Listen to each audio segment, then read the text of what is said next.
Jumpa lagi bareng saya Zaki Akbar di Open Mind. Nah, episode kali ini saya kedatangan dua tamu. Mereka adalah Dr. Gigi Muhammad Ruslin, Dekan Fakultas Kedokteran Gigi Universitas Hasanuddin, dan seorang pakar gizi, ahli gizi, Dr. Andi Nurlinda, yang juga merupakan dosen FKM UMI. Bersama kedua narasumber ini kita akan membahas seputar bagaimana meningkatkan imunitas tubuh dan menjaga kesehatan mulut. Nah, untuk itu simak terus Open Mind.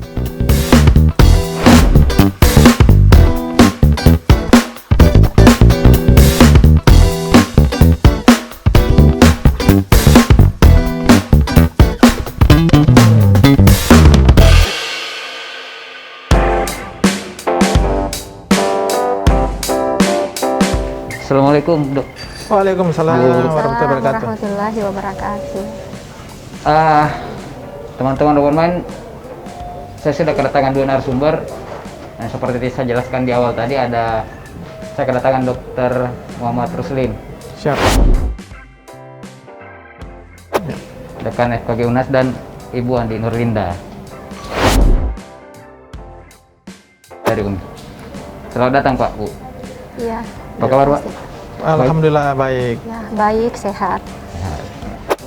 Nah, episode kali ini kita masih membahas soal pandemi, Ya. soal COVID, tapi spesial tentang kesehatan mulut Pak ya, Ya.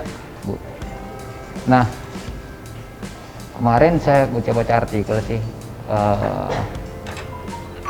mulut itu ada penelitian menyebut mulut itu katanya jadi sarang virus. Betul. Ya. Benar tidak itu, Pak? Ya, benar sekali. Harus ini mungkin Ya. dijelaskan. Jadi mulut kita ini di masa pandemi ini sangat berbahaya. Jadi bukan lagi bilang mulutmu adalah harimaumu, tapi mulutmu adalah sumber malapetaka, Ya. sumber SARS-CoV-2. Kenapa? Karena virus COVID-19 itu bersarang di dalam mulut, Iya. di dalam mulut. Jadi sehingga keluar regulasi bahwa untuk menghindari penyebaran dari COVID-19 itu kita diharuskan sekarang ini pakai masker, pakai masker. Jadi kalau zaman dulu nenek kita, orang tua kita, kalau kita bicara tutup mulut kita dianggap tidak sopan. Justru saat ini kalau kita tidak pakai masker itu tidak sopan. Jadi dengan pakai masker itu menghargai orang di sekitar kita, sehingga kalaupun misalnya ada kita punya virus itu tidak menyebar keluar. Ya, jadi memang tempatnya COVID-19 itu bersarang di dalam mulut. Jadi bukan cuma virus bakteri, semacam bakteri, virus COVID pun ternyata bisa bersarang di mulut. Iya, betul. Tapi kan peredarannya lewat dia kan nyerang paru-paru, Pak. Betul. Jadi virus COVID-19 itu awalnya masuk melalui apakah melalui Satu lendir dari membran dari mata, selaput mukosa mata, ya. atau dia melalui masuk mukosa mulut. Itu yang paling gampang. Jadi bukan cuma lewat, Pak ya, tapi bisa tinggal di dalam. Ya, bisa tinggal di situ awalnya. Nanti dia akan lanjut masuk ke paru-paru, karena memang organ vital terakhir yang akan diserang adalah paru-paru. Nah, bisa nggak dicek itu, misalnya nih sebelum masuk paru-paru kita bisa pasang portal lah ceritanya istilahnya, di mulut itu. Itu Bu Linda. Iya, jadi gini, dalam salah satu hadis Nabi Muhammad SAW dikatakan bahwa setiap diturunkan penyakit pasti ada penawarnya. Iya. Di dalam mulut itu jangan salah, Allah juga sudah menempatkan penyerang di situ. Jadi sebetulnya mulut kita, di dalam mulut kita ada imunoglobulin A. Ya, jadi itu salah satu dari sistem imun, itu sebetulnya bisa membunuh virus apapun di situ, termasuk COVID. Jadi kita memiliki sistem pertahanan di mulut kita, ya. Termasuk juga di mata kita, ya, di hidung. Nah, gitu. Saya pernah ngomong sama dokter, saya lupa, di sini juga di forum, di talk show ini juga. Air liur kan bisa ada antivirusnya juga. Ya, itulah betul. Tadi yang saya bilang, itu antara lain. Ya. Tapi kalau dikaitkan dengan COVID, ampuh nggak itu kalau ada secara sains? Iya, jadi memang gini, banyak sebetulnya paham ya, banyak informasi. Tetapi kalau kita mau merujuk kepada penelitian yang dilakukan oleh institusi yang memang meneliti apa yang bisa meningkatkan imun, itu ada, itu bisa.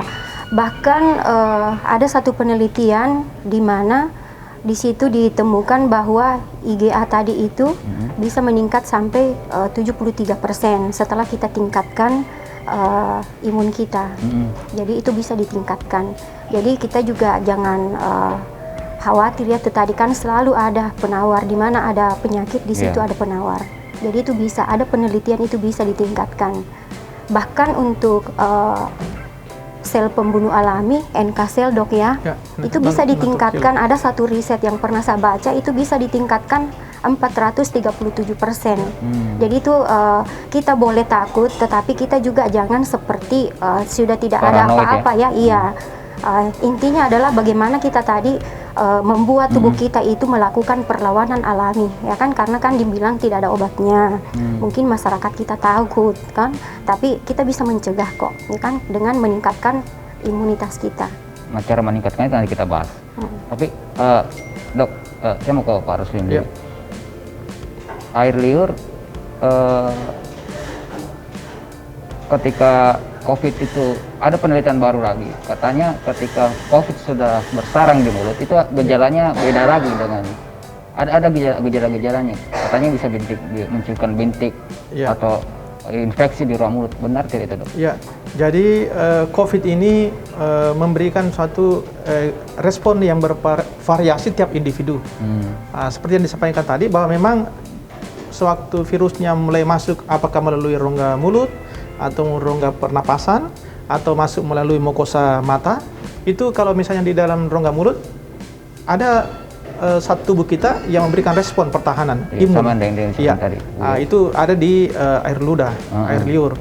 Nah, tapi konsentrasi viral load-nya itu kan bisa macam-macam. Jadi kalau viral load yang masuk itu misalnya masih bisa ditanggulangi oleh tubuh kita, itu bisa mati virusnya. Tapi kalau misalnya viral load-nya berlebih, itu bisa berlanjut masuk ke dalam. Nah, misalnya respon tubuh kita, tandanya kalau misalnya ada masuk virus itu, kalau misalnya ada luka, kita sakit gigi, ada gusi yang bengkak atau bernanah, itu ada biasa sakit di rahang bawah. Iya betul. Bahasa saya sering alami itu kalau sakit gigi. Inflamasi. Itu tanda bahwa tubuh melawan. Karena ada namanya kelenjar limfe, kelenjar yang memberikan sinyal ada pertahanan di situ. Itu yang ada kadang kalau bahasa Jermannya gelencengan, apa ya? Gelencengan bahasa Bugisnya. Iya, gulance. Gulance. Nah, itu tanda ada respon tubuh. Betul. Nah, itu. Jadi itu normal dok ya, normal ketika sakit berlebih, artinya imun kita bagus. Tubuh kita masih bekerja. Tubuh kita bekerja. Itu tanda bahwa tubuh kita bekerja, dari kelenjar lim itu dia melawan. Nah, itu tandanya di situ ada keras. Nah, sama kalau kita misalnya sakit menelan itu mulai ada banyak kelenjar limfa di sini. Sampai muncul benjolan kadang-kadang. Iya, itu benjolan. Kelenjar limfa itu respon tubuh. Respon tubuh melakukan perlawanan dari virus yang masuk.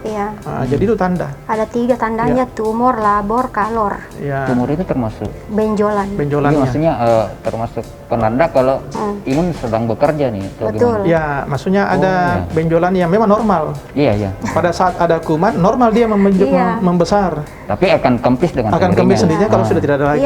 Jadi jangan terlalu khawatir lah dengan panas. Kalau di luar negeri dok ya, kalau anaknya orang panas tuh nggak takut. Karena itu kan suatu tanda bahwa tubuh kita masih kuat loh melawan. Jadi artinya informasi baru nih bagi kalian yang suka sakit gigi, yang sering sakit gigi. Kalau memang sakit, ya bersyukur karena imun kekebalan tubuh kalian masih terjaga ya. Ya, ada. Makanya cepat harus periksa, jangan dibiarkan. Karena itu WSR ya. Saya penyakit utama saya itu dok. Dokter gigi. Karena kalau bicara sakit gigi, saya tahu lah banyak sakitnya gimana. Betul, nanti diselesaikan. Nah, saya mau tahu enzim yang ada di air kandungan enzim yang ada di air liur itu apa sih? Bagaimana bentuknya? Mungkin Ibu Linda bisa Sebetulnya kan ada enzim lipase, ya kan banyak sih sebetulnya di mulut itu yang memang fungsinya adalah kalau enzim itu gunanya untuk agar supaya memecah makanan lebih mudah, untuk melunakkan makanan. Ada juga yang khusus untuk menangkal virus mungkin ya, atau gimana? Itu tadi kan imunoglobulin A itu untuk melawan virus dan bakteri. Ngomong-ngomong soal imun, Bu. Sebenarnya apa pengaruh kesehatan mulut untuk imun sih? Kalau dari sisi kesehatan? Jadi kan imun itu kan mengontrol semua sistem yang ada di tubuh, ya kan? Jadi antara lain tadi di mulut itu saya bilang di situ juga ada sistem imun, ada imunoglobulin A di situ. Yang di mulut tadi, Bu? Yang di mulut, di mukosa mulut kan ada. Jadi ketika imunnya di situ cerdas dan kuat, maka tentu saja dia bisa mendeteksi. Harus cerdas juga ya.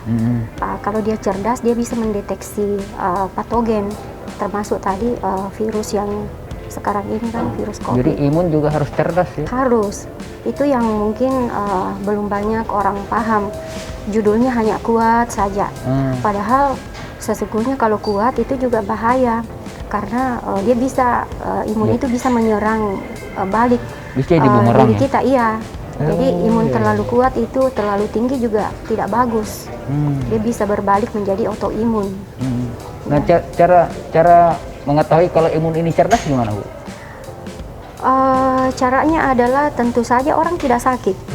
Kalau secara tanpa diuji ya, tanpa diuji. Berarti dia cerdas, dia orang tidak sakit-sakitan. Seperti orang tua dulu kita yang jarang sakit. Jadi dia sehat.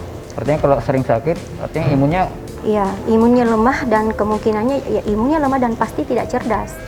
Karena dia kemasukan oleh ini kan kuman, dia kemasukan bakteri-bakteri atau virus ataupun parasit. Termasuk imun yang khusus untuk yang berada di mulut ya? Iya. Nah, sebelum kita menyinggung soal cara meningkatkan imun di situ, Dok, tadi disinggung imun harus cerdas. Ya, betul. Itu gimana, Dok? Ya, kalau jadi dari betul. Ilmu kesehatan gigi. Imun itu harus spesifik. Karena ini kan kita biasa dengar masalah COVID ini badai sitokain, sitokain storm. Artinya kalau imunnya kurang cerdas, tidak spesifik, dia membabi buta. Respon yang membabi buta itu yang cenderung yang dikatakan autoimun itu, itulah yang justru bisa memperparah keadaan penderita COVID. Kalau misalnya imunnya yang dikatakan tadi Ibu Andi Linda bahwa cerdas, dia akan spesifik saja. Dia hanya menyerang yang kumannya, yang virusnya saja, yang menyerang spesifik. Yang patogen saja. Ya, yang patogen saja. Yang lain dia tidak serang. Nah ini tapi karena dia membabi buta, kurang cerdas, jadi dia serang semua. Itulah yang justru bisa jadi blunder ya? Blunder ya, itulah yang dikatakan badai sitokain. Kayak main bola, Dok ya? Iya, betul. Jadi kalau strateginya menyerangnya serampangan, ya, jadi udah diserang balik. Betul, jangan pakai jurus mabok. Cuman Jackie Chan yang bisa pakai jurus mabok. Yang lain tidak boleh pakai jurus mabok. Tidak terkontrol. Ya. Nah, cara untuk menyehatkan imun ini, cara untuk meningkatkan kecerdasan ini gimana kira-kira? Banyak orang punya cara, ya. Tapi kalau itu tadi kalau kita merujuk kepada penelitian, ya kan, karena kan bahan pangan itu sebetulnya semua memiliki peran, semua memiliki fungsi yang menuju kepada potensi untuk memperbaiki imun. Tetapi kalau kita mau lihat yang ada signifikansi, ada nilai, ya kan, ada nilai persentasi, seberapa tinggi bisa menguatkan itu ada. Kalau di penelitiannya salah satu universitas kedokteran di California dan di Moskow itu selama 7 tahun dia itu mengumpulkan semua bahan yang berpotensi untuk memperbaiki imun. Tapi ternyata memang hanya ada 12 yang memang ditemukan itu mampu untuk meningkatkan imun. Dalam hal ini yang dia teliti adalah kemarin NK cell. Kemudian dia juga melihat imunoglobulin A. Nah, di situ memang ada hanya 12 bahan-bahan pangan, termasuk di dalamnya jamur-jamur shiitake, termasuk di dalamnya juga ada lidah buaya, termasuk di dalamnya ada ada kolostrum, susu dari ibu, dan ASI juga ya? ASI. Dan setelah dilihat yang mana-mana paling tinggi, ternyata memang yang berasal dari susu sapi dan kuning telur itu. Dr. Sherwood Lawrence menamakan molekul itu molekul transfer faktor. Jadi bisa bilang untuk ibu-ibu yang baru melahirkan, yang memang terkonfirmasi COVID, tidak masalah dia menyusui ya? Tidak masalah sih menurut saya. Karena justru di dalam ASI-nya itu ada si pencerdik sistem imun. Ada molekul penemuannya Dr. Sherwood Lawrence, kan namanya transfer faktor. Itu ada di dalam ASI-nya ibu, tapi ASI ibu ini yang mana dulu? Yang kolostrum. Yang hari pertama hanya sampai kurang lebih sampai hari keempat lah biasa kolostrum masih keluar di ibu. Makanya ibu-ibu itu harus wajib memberikan kolostrum kepada bayinya. Tetapi yang sudah besar itu ada di dalam kuning telur ayam. Transfer faktor itu ada di dalam kolostrum sapi juga ada. Sapi yang baru melahirkan juga ada.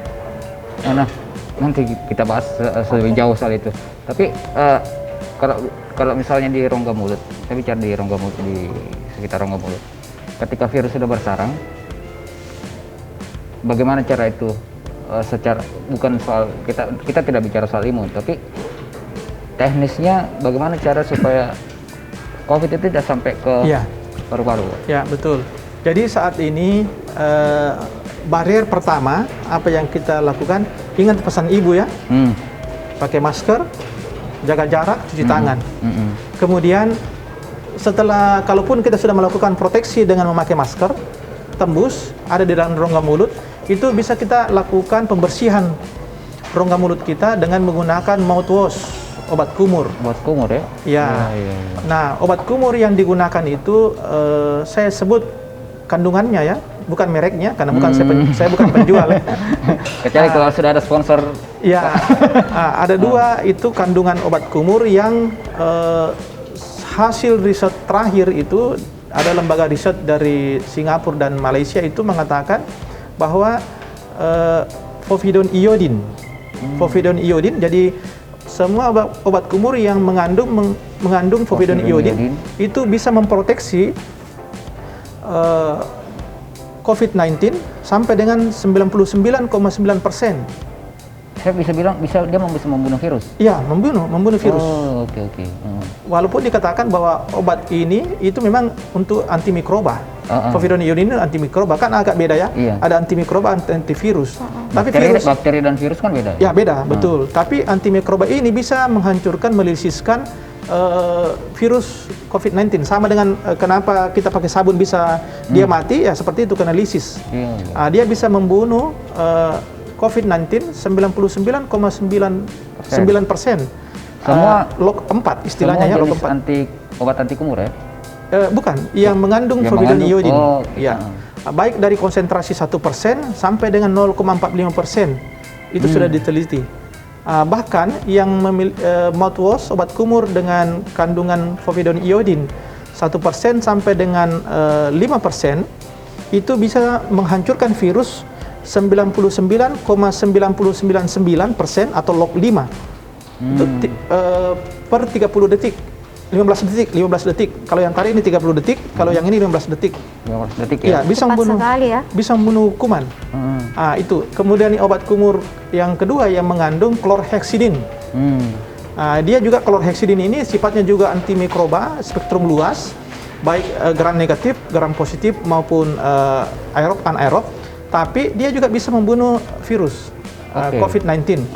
Itu sama, 99,99% log 4. Jadi ini yang bisa dilakukan untuk menjaga pada saat virus masih ada di dalam rongga mulut, itu bisa dilakukan memproteksi pencegahan atau mengurangi viral load, kemudian menghentikan mencegah mencegah untuk meningkat sampai ke paru. Oke. Jadi dua obat kumur ini bisa digunakan.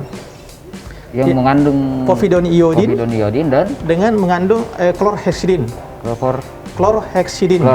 Ya, jadi boleh nanti kalau kita misalnya ke supermarket bisa nanya mana obat kumur yang mengandung chlorhexidine atau povidone iodin. Nah, itu yang direkomendasi. Jadi caranya di gargling. Jadi di gargling artinya dikumur-kumur agak mendongak sedikit sampai ke atas. Ke batas tenggorokan ya? Pangkal tenggorokan. Kan di situ tinggalnya. Iya. Kan di pangkal tenggorokan jadi kan bukan tinggalnya. dalam mulut ya? Ada di dalam rongga mulut, tapi ada juga di pangkal tenggorokan. Jadi di samping kita kumur-kumur, kita gargling juga ke belakang. Ya kira-kira 2 menit. 2 menit ya kita gargling terus. Jadi jangan terlalu penuh. Keselak nanti. Nanti tertelan, Bos. Ya, tertelan. Jadi sedikit saja, nggak banyak, baru kita kumur-kumur, baru gargling juga terus. Tiap hari mungkin itu lebih bagus. Oke. Jadi kalau misalnya virusnya ada yang melewati barrier masker, ya nanti tertahan lagi di situ, bisa dimatikan. Sedikit menyerempet soal ibu hamil, soal ibu menyusui. Banyak yang khawatir memang sih, Pak. Ya. Termasuk saya. Ketika kita tidak minta-minta ketika seorang ibu terkonfirmasi COVID, apa itu berpengaruh ke anaknya nanti. Kalau mungkin Ibu Linda bisa sedikit jelaskan kalau emang dalam usia kandungan dia terkonfirmasi COVID itu terbawa ke anaknya itu gimana? Kalau menurut saya sih tidak ya, karena kan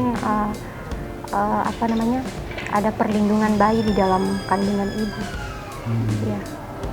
Jadi apalagi kalau misalnya ya ibunya juga masih tetap melakukan protokol COVID, pakai masker kan kemana-mana, jadi saya kira kandungannya masih aman juga. Masih aman ya.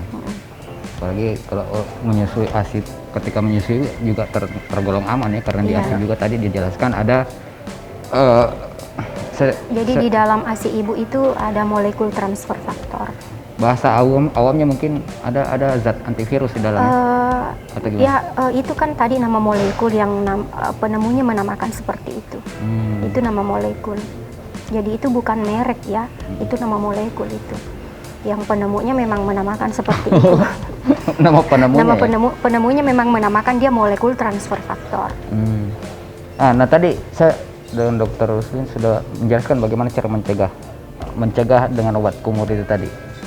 Nah, dari sisi kesehatan disiplin ilmu dokter FKM ini, ketika virus itu ketika sudah masuk di rongga mulut, menurut Anda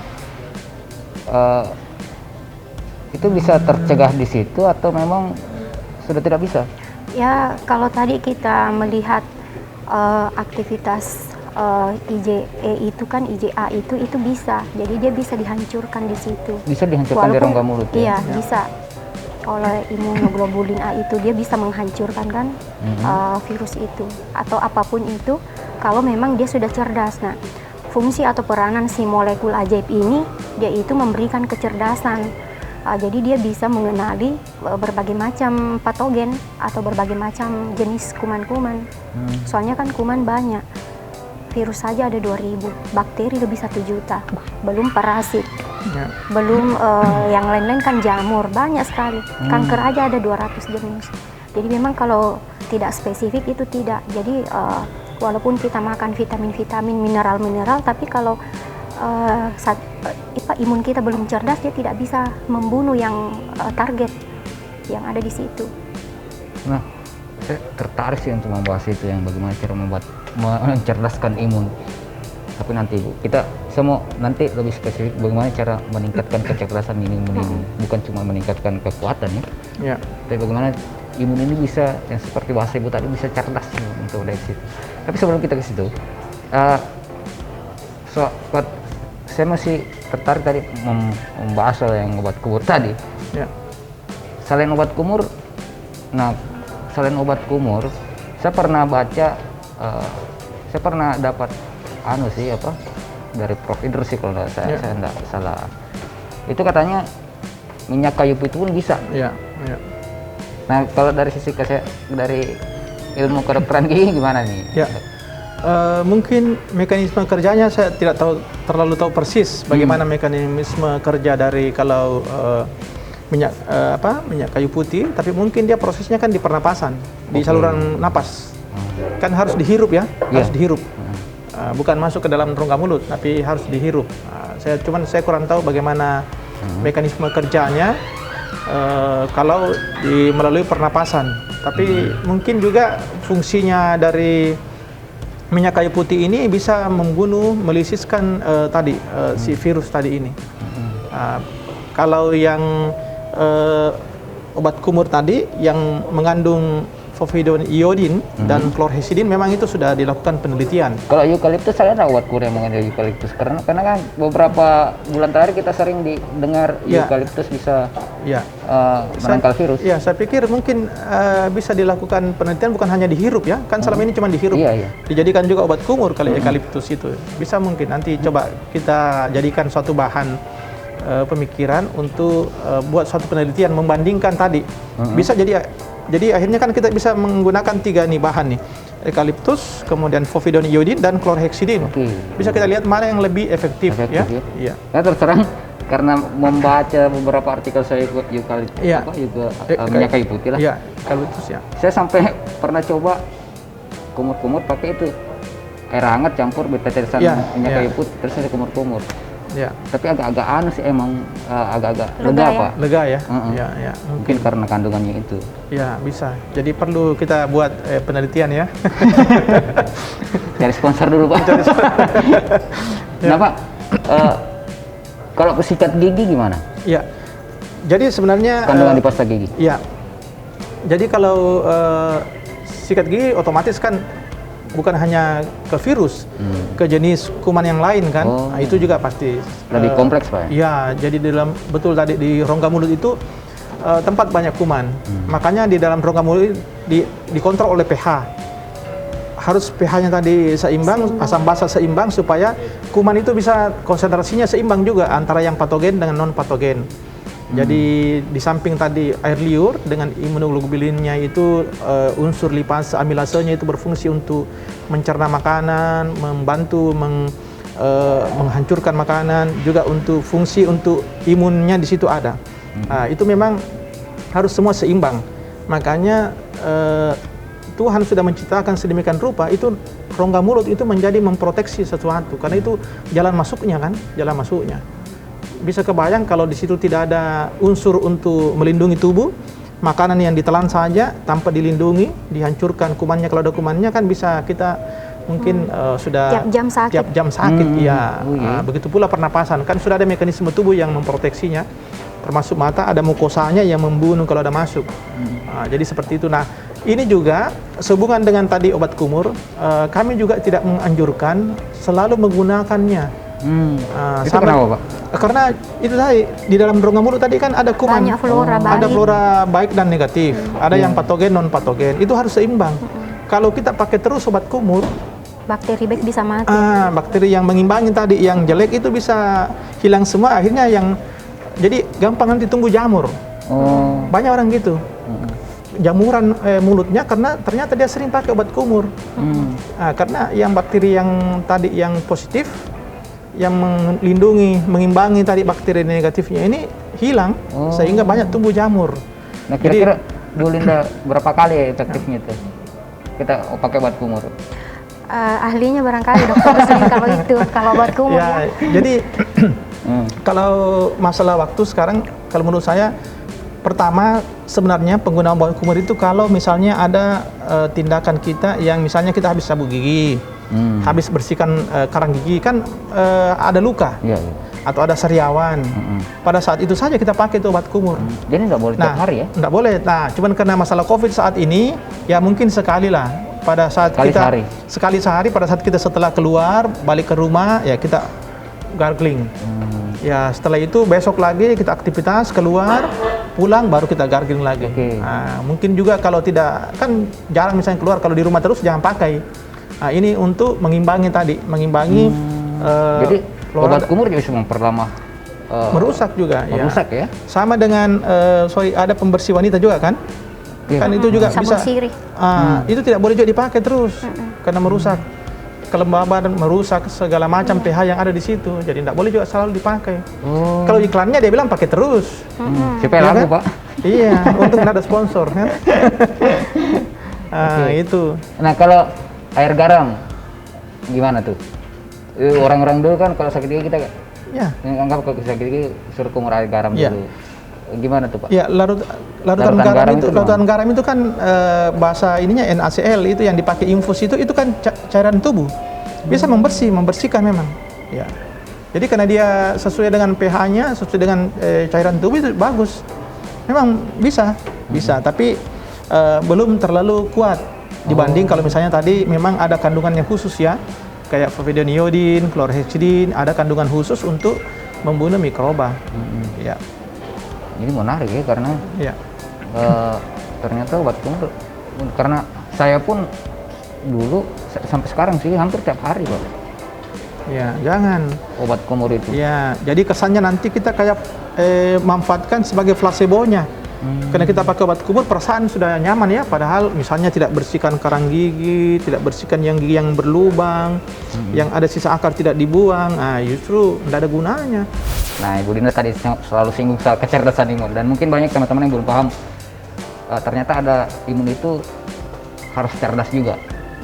Nah, cara untuk memelihara itu bukan cuma fokus meningkatkan kekuatan imun, kekebalan tubuh, tapi bagaimana poin kecerdasan itu tadi bisa. Ya. Jadi memang mau tidak mau ya harus dimasukkan ke tubuh kecerdasan itu, ya kan? Karena memang ya saya balik lagi ya ke molekul tersebut, itu memang mengandung 6 triliun informasi. Jadi yang membuat cerdas memang adalah karena kita telah dimasukkan informasi. Jadi modelnya sama dengan komputer dan antivirus. Komputer itu kan kalau kita beli baru itu harus disuntik dengan antivirus, ya kan? Akan tetapi kalau antivirus komputer kan dia hanya terbatas untuk misalnya membunuh virus tertentu. Tetapi uniknya molekul ajaib yang pemberian Tuhan ini, jadi ini molekul bukan ciptaan orang ya. Jadi memang dia hanya diambil dari tadi kuning telur ayam dan kolostrum sapi. Jadi dia bukan buatan manusia. Dia diambil, jadi dia adalah ciptaan Tuhan, si molekul transfer faktor Yang tadi ini. Ibu sebutkan ada 9 jenis bahan pangan ya yang Dia itu hanya bukan ada 12 yang memang Dia 12. yang punya efek, tetapi yang paling kuat sampai 400% lebih bisa meningkatkan NK sel itu tadi si molekul transfer faktor. Kalau makanan-makanan lain jamur shiitake bisa, tapi hanya 42% meningkatkan NK sel. Gitu. Yang lain-lainnya hanya 15% begitu. Tapi kalau kekuatannya yang sampai 400% lebih itu tadi si molekul ajaib ini yang diambil dari kuning telur ayam dan kolostrum. kuning telur ayam kampung atau telur ayam dibilangnya sih saja kuning telur ayam. Tapi mungkin lebih bagus ayam kampung. Ya, sepertinya sih ayam kampung karena alami ya. Itu khusus telur ayam atau telur bebek, Bu? Bilangnya telur ayam. Telur ayam ya. Kuning telur ayam. Kuning telur ayam sama susu sapi tadi. Ya, jadi sumbernya si molekul ini itu dari situ. Jadi kalau konsumsinya gimana tuh, Bu? Ya konsumsinya berarti kita makan bahannya kan, sumber pangannya tadi itu. Mungkin ada takaran misalnya, kalau kita kan tidak boleh kalau makan kuning ayam kan peneliti kan sudah mengekstrak. Jadi dalam satu kapsul itu mengandung 300 mg transfer faktor. Dan katanya satu kapsul itu yang berisi 300 mg itu berasal dari atau diekstrak dari 10 kuning telur ayam dan 2 liter kolostrum. Banyak juga, Bu. Banyak juga. Nah itu kalau diuji coba terhadap tadi itu imun yang ada di rongga mulut itu kalau diminum selama 4 minggu itu meningkatkan sampai 73% 73% meningkat IgA tadi itu. Secara keseluruhan? IgA yang di mulut kan tadi ini kita bahas itu meningkat 73%. Tetapi kalau NK sel itu yang bisa membunuh sel kanker juga, membunuh virus-virus yang lain di dalam tubuh itu 437%. Jadi sudah ada yang berbentuk kapsul ya? Ada. Tapi kalau bagi warga yang teman-teman yang mau mengkonsumsi secara langsung gimana tuh? Takarannya gitu deh, 10 Iya, butir telur. jadi ya? ini kan diekstrakan, jadi khusus, jadi dia sudah silakan teman-teman kan kalau mau, boleh saja kan, tidak ada larangan, silakan. Takutnya kita bisulan Pak, Iya, makan banyak telur. nah itulah kalau tidak, ini kan pentingnya teknologi. Nah ini tadi yang saya bilang yang 300 mg itu sudah melalui nanofaktor teknologi. Jadi kandungan kolesterolnya sudah tidak ada dan kandungan-kandungan lainnya sudah tidak ada. Jadi memang khusus molekulnya saja yang diambil. Jadi kalau kita mau makan sehari-hari harus hati-hati karena kan bisa kelebihan kan, bisa kelebihan banyak, protein terlalu banyak juga kan tidak boleh. Itu mungkin sampai orang bisulan ini kan kelebihan ya? Oh ya itu Kalian telur. itu mungkin karena ada alergi. Alergi ya? Iya. Oh, oke. Nah, kalau dari untuk kesehatan mulut, cara untuk supaya rongga ini tetap sehat Pak, rongga mulut tetap aman. Cara tadi disinggung kadar untuk menggunakan obat kumur itu kan harus nggak boleh tiap hari. Iya, betul. Ada nggak cara alami lain yang bisa? Ya, yang paling rutin ya tiap selesai makan sebaiknya sikat gigi. Ya, sikat gigi karena dari sisa-sisa makanan itu menumpuk di rongga mulut juga bisa akan menjadi malapetaka awal. Dia akan mempromot kuman sehingga di dalam rongga mulut. Jadi ada sarangnya.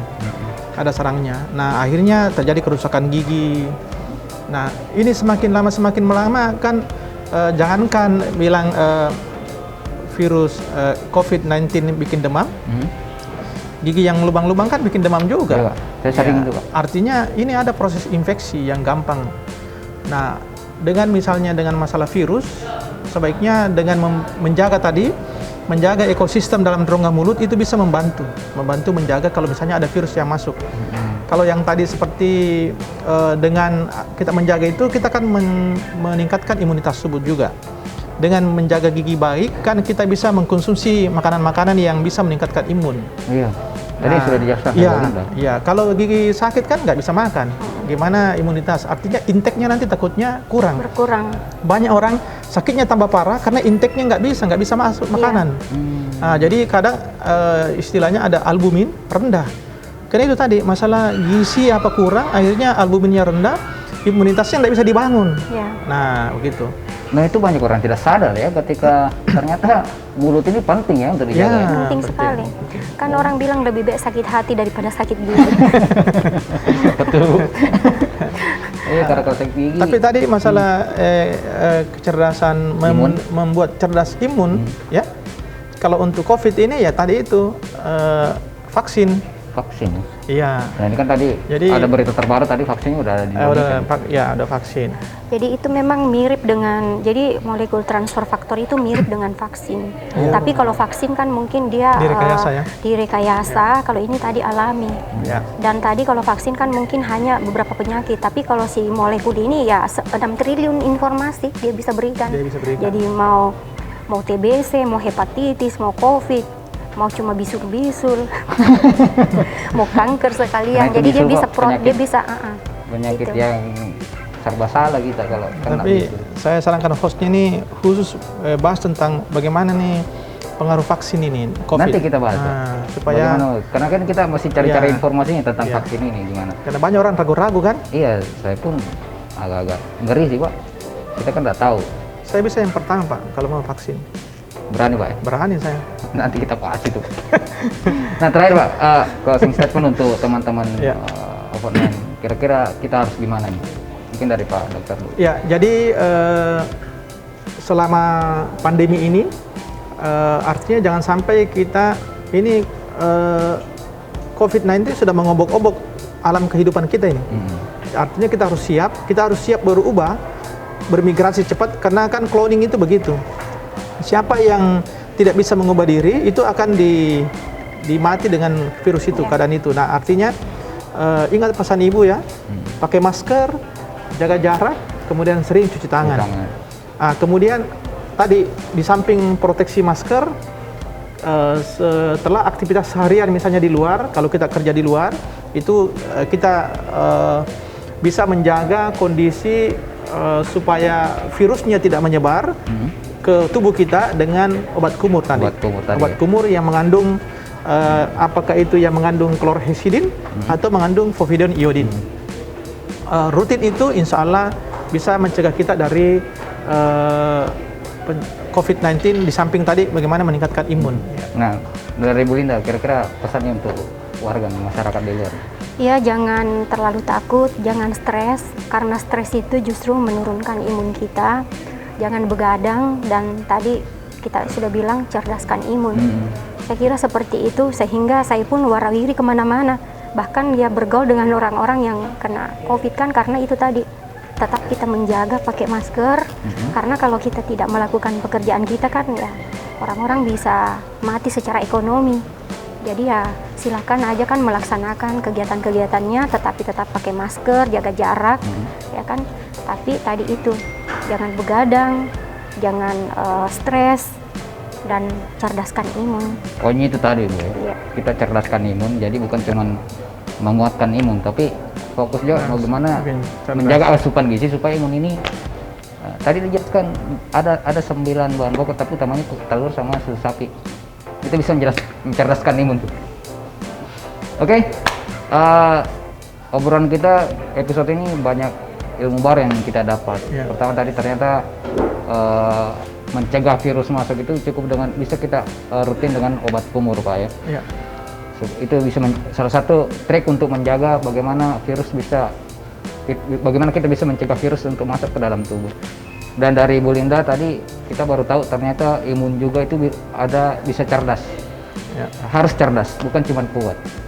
Jadi untuk meningkatkan itu semua, jaga gizi kalian di luar dengan mengkonsumsi makanan sehat ya. Terutama yang tadi yang disebutkan oleh Bu Linda.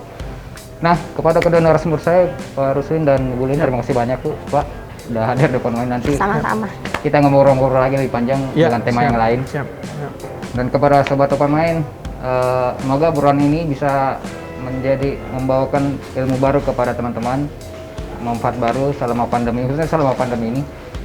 Dan sampai di sini dulu, kita ketemu di episode selanjutnya. Assalamualaikum warahmatullahi wabarakatuh. Waalaikumsalam. Salam sehat, salam kuat ya. Salam sehat.